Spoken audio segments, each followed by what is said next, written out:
30 నిమిషాలలో నొప్పి లేకుండా వేడికోస్ వెయిన్ చికిత్స. Avis hospital, Hyderabad.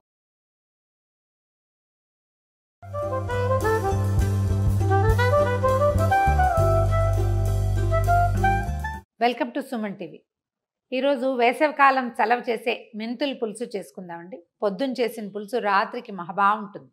అయితే ఇది ట్రెడిషనల్గా చేసే పాతకాలపు పులుసులో ఉల్లిపాయలు అవి వేసేవారు కాదు. ఒట్టిగా మెంతులే పులుసులో వేసుకునేవారు. బాగుండేది అది కూడా. అప్పుడు మనం చిన్న మినప వడియాలు, చిట్టి చిట్టి వడియాలు పెడతాను చూడండి, ఒట్టి మినప్పిండి వడియాలు, కూర వడియాలంట, బుజ్జిబుజ్జివి, అవి వేసుకుంటే కూడా బాగుంటుంది. అయితే ఒక 25-30 సంవత్సరాలుగా ఇంచుమించుగా నేను దాని పద్ధతి కొంచెం మార్చుకున్నానండి. కొంచెం ఉల్లిపాయలు వేస్తాను. మామూలు మెంతుల పులుసులో ఆ మాత్రం బెల్లం వేస్తారు. ఈ పులుసులో మనం బెల్లం వేసుకోక్కర్లేదు, బాగుంటుంది. మెంతుల తాలూకు ఔషధ గుణాలు మనకి లభిస్తాయి. పులుసు తినడానికి బాగుంటుంది. ఒక కన్జర్వేటివ్ పులుసు లాగా ఉండదు. కొంచెం ఉల్లిపాయ వాసన వేస్తూ బాగా డిఫరెంట్గా ఉంటుంది. మీరు కంది పచ్చడి చేసుకున్నప్పుడు ఇది మంచి కాంబినేషన్. దానికి కంది పచ్చడి, ఇది తర్వాత కందకూర, కందవేపుడు, మెంతుల పులుసు, ఇలాంటివి కాంబినేషన్స్గా చేసుకునేవాళ్ళం చిన్నప్పుడు. పాతకాలం ఏముందండి, కూరలు దొరికే రోజులు కాదు కదా, కూరగాయలు ఉండేవి కాదు. ఇలా పప్పులతో వాటితో మేనేజ్ చేసేవాళ్ళం. అమ్మ వాళ్ళు చేసేటప్పుడు టమాటా ఏదైనా దొరికితే ఒక ఎర్రటి టమాటా వేసేవాళ్ళు, లేకపోతే లేదు. నేను టమాటా వేస్తాను, ఉల్లిపాయలు కూడా వేస్తాను. మాలతి చంద్రు గారి పుస్తకంలో కూడా ఈ మెంతుల పులుసు కనిపిస్తుంది. ఆవిడ ఒట్టి టమాటాలు వేస్తారు, నేను ఒక ఉల్లిపాయ వేయటం మాత్రం నా సొంత రెసిపీ. చాలా బాగుంటుంది. పొద్దున్న చేసిన పులుసు సాయంత్రానికి మరీ రుచిగా ఉంటుంది. చూద్దాం చూడండి. ఒక ఉల్లిపాయ చాలు. ఒక పెద్ద ఉల్లిపాయని మనం పకోడీలకి చీలికలు చేస్తాను చూడండి, అట్లా చీలిక చేసి పెట్టుకోండి.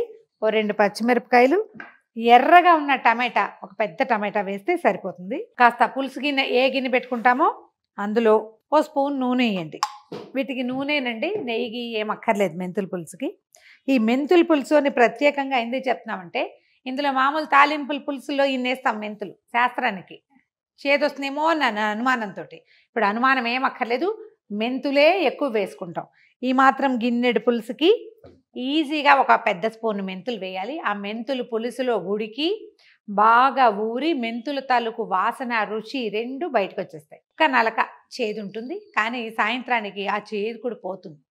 తినడానికి బాగుంటాయి. అవి ఒట్టివి తినేసేయచ్చు. మెంతులు మనం అన్నంలో కలిపేసుకుని అలా మెంతు లోపలికి వెళ్తే హెల్త్కి మంచిదన్నమాట.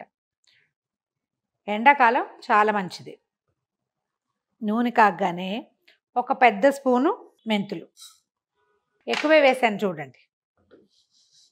మెంతుల్ని వేగనివ్వండి. మెంతులు ఎరుపు నుంచి నలుపు వచ్చేటప్పుడు, అంటే మరి నల్లగా అవ్వక్కర్లేదండి. ఏం చేద్దామంటే కొద్దిగా ఒక చిన్న స్పూను మినపప్పు, ఓ చిన్న స్పూను ఆవాలు వేసుకుందాం. జస్ట్ ఇది పోపు అన్నమాట. దీంతోపాటు ఒకే ఒక మిరపకాయ, ఇది ఒక అందానికి వేస్తున్నాను అంతేనండి. మిరపకాయ వేయిపోయినా పర్వాలేదు, ఎందుకంటే మనం ఇందులో పచ్చిమిర్చి వేసుకుంటాం. ఒక చిటికెడు ఇంగు వేయండి. వేసాక ఓ రెబ్బ కరివేపాకు. ఇప్పుడు ఒక ఉల్లిపాయ తరుగు, ఓ 2 పచ్చిమిర్చి వేద్దాం ఇందులో. పోపు ఒక్క రవ్వ ముదిరినా ఏమీ కంగారు లేదండి. కాస్త చిన్న ముదురు వేపు వచ్చినా కూడా మెంతులు పర్వాలేదు. ఒక పావు టీ స్పూన్ అనుకోండి పసుపు. తర్వాత ఈ ఉల్లిపాయ ముక్కలకి సరిపడా కొంచెం ఉప్పు వేస్తే ఏంటంటే మనకి ముక్కలు మగ్గిపోతాయి.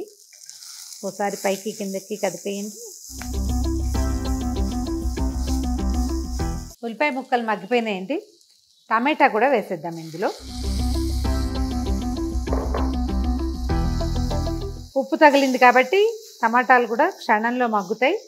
ఇవి మగ్గాక దీనికి ఏంటంటే, మనం ఈ గిన్నె పులుసు అయితే ఒక నిమ్మకాయ అంత చింతపండుని నీళ్ళల్లో నానబెట్టి పులుసు తీసి పక్కన పెట్టుకోండి. ముక్కలు కొంచెం మగ్గాక పులుసు ఎత్తి పోసేస్తాం. అయితే ఈ పులుసు చిక్కగా ఎలా ఉంటుంది, తీర్థానికి తీర్థం, ప్రసాదానికి ప్రసాదంగా ఉంటుంది. ముక్కలు అవి వేరుగాను నీళ్ళుగా ఉంటుంది కదా. చిన్న పులుసు పొడి వేసుకుంటే బాగుంటుందండి. దీనికి ఇంతకుముందు ఒకసారి మెంతుల పులుసుకి అన్ని పప్పుల పులుసు కోసం నేను చెప్పిన పులుసు పొడి రెసిపీ ఉంది, కానీ మళ్ళీ ఇంకొకసారి ఈ వీడియోలో చేసి చూపిస్తాను. పొడి వేస్తే ఏంటంటే పులుసు కొంచెం చిక్కగా అవుతుంది, మంచి రుచిగా ఉంటుంది, వాసన కూడా చాలా బాగుంటుంది. టమాటాలు మగ్గిపోయినాయి, పులుసు పోసేద్దాం ఇందులో. నిదానంగా దాని దారిని దాన్ని కాగనిద్దాము. ఇందులో ఇందాక కొంచెమే ఉప్పు వేసాం కదా, మిగిలిన రుచికి సరిపడా ఉప్పు వేసేద్దాం. మూత పెట్టి పులుసు తెరలనివ్వండి. ఇది ఎంత కాగితే అంత రుచిగా ఉంటుంది. హైలో పెట్టి తెరలబెట్టేయద్దు. ఒక మీడియం ఫ్లేమ్లో ఉంచితే ఆ మెంతుల్లో నుంచి దాని ఔషధ గుణం అంతా, రుచి, వాసన అన్నీ బయటకు వస్తాయి. ఒక ప్యాన్, మూకుడు ఏదైనా పెట్టుకుంటే డ్రైవ్గానే వేయించి పెట్టుకుంటాము. ఇది మనం పెద్ద క్వాంటిటీలో చేసి నెల రోజులకు సరిపడా కూడా ఉంచుకోవచ్చండి. ఎన్ని రోజులైనా ఇందులో వాసన చేయడానికి ఏమి ఉండదు. జనరల్ కొలత ఏంటంటే మెంతులు, మిరియాలు ఒక కొలత, తర్వాత కందిపప్పు, శనగపప్పు, మినపప్పు, జీలకర్ర ఒక కొలత. ఇది చిన్నది, అది రెండోది. దీని తర్వాత ఈ పప్పులు ఎన్ని వేస్తామో దానికి కనీసం డబల్ లేదా త్రిబుల్ ధనియాలు, మన రుచిని అనుసరించి అనమాట. ఇప్పుడు చూడండి, ఒక బుజ్జి స్పూన్ మెంతులు వేస్తున్నాను నేను. చాలా చిట్టి స్పూన్ ఉంటుంది కదా, అది వేస్తున్నాను. ఇప్పుడు ఇది మెంతుల పులుసు కదా, దీంట్లో వద్దనుకోకండి, మెంతిపిండి ఉంటేనే బాగుంటుంది. ఏ పులుసు అయినా సరే, మనం ముక్కల పులుసు చేసుకుంటాము, పప్పు పులుసు చేసుకుంటాము, కొంచెమే పప్పు వేస్తాము, తర్వాత ఏమో ఉల్లిపాయల పులుసు చేసుకుంటాము, వాటికి కూడా బాగుంటుంది. మెంతులు ఒక్క రవ్వ రంగు మారినాయి. ఒక పెద్ద స్పూను ధనియాలు, బాగా పెద్దది. పులుసు పొంగిపోతుందని పెద్ద గిన్నెలో పెట్టాను, దాన్ని పక్కకు పెట్టా. చూడండి, మనం ఇవి ధనియాలు వేయించుకుంటున్నాం కదా, కాసిన మెంతులు, ఒక పెద్ద స్పూన్ ధనియాలు, ఒక చిన్న స్పూన్, అంటే మరీ బుజ్జి స్పూన్ కాదు, మీది 3 రకాల స్పూన్లు ఉంటాయి కదా, ఇంతది, అంతది, అంతది, ఈ 3 లైన్ అనమాట.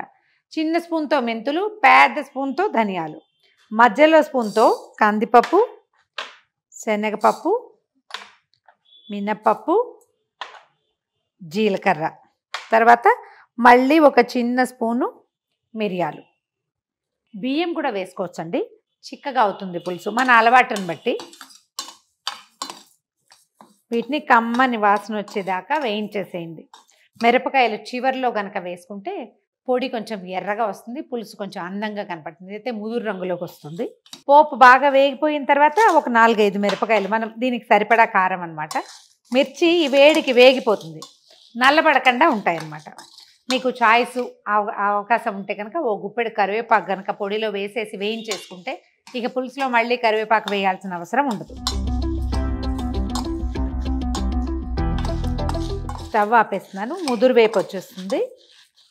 దీన్ని చక్కగా ఓ పళ్ళెంలో పోసి చల్లారనిచ్చి, పొడి చల్లారిపోయిన తర్వాత పొడి చేసేసి పెట్టుకోండి, పులుసులో వేసుకుందాం. వేరే దాంట్లోకి తీసేద్దాం. వేగిపోయినాయి మిరపకాయలు, చూడండి పొజ్జలు ఉబ్బిపోతున్నాయి. ఇప్పుడు చాలు, ఇంకా పులుసు బాగా కాగుతుందండి. మనం అది గ్రైండ్ చేసి పెట్టుకున్నాం కదా పొడి, చూడండి ఇట్లా వస్తుంది. దీన్ని చక్కగా ఎయిర్ టైట్ డబ్బాలో పోసి పెట్టుకోండి, లేదా మన గ్లాస్ జార్స్ బాటిల్స్ ఉంటాయి, సీసాలు, దాంట్లో మూత గట్టిగా పెడితే ఈ వాసన ఎంత బాగుంటుందో, ఎన్ని రోజులైనా నిల్వ ఉంటుంది. నా లెక్క అయితే 1 మంత్, అంతకంటే ఉంచద్దు అనిపిస్తుంది. చేసి పెట్టుకుంటే ఉంటుంది. ఇందులో వేసేద్దాము. ఒక 2 స్పూన్లు వేయచ్చు. పులుసుకి చిక్కదనము, రుచి 2 పెరుగుతాయి.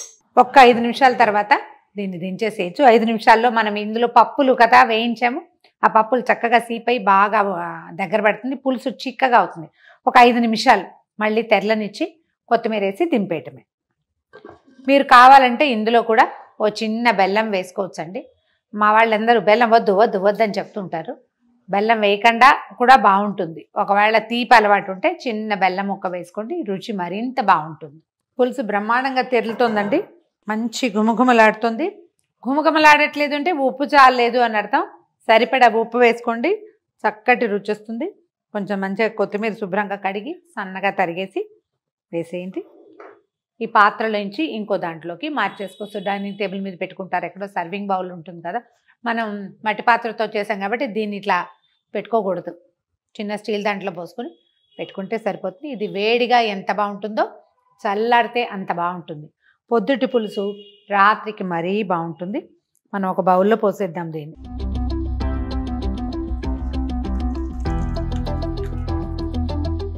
ఘుమఘుమలాడే మెంతుల పులుసు ఎండాకాలం ఎక్సలెంట్గా ఉంటుంది. తయారు చేసి చూడండి. ఈ వీడియో కనుక మీకు నచ్చినట్లయితే లైక్ చేయండి, షేర్ చేయండి. మరిన్ని ఇంట్రెస్టింగ్ వీడియోల కోసం సుమన్ టీవీని సబ్స్క్రైబ్ చేసుకోండి.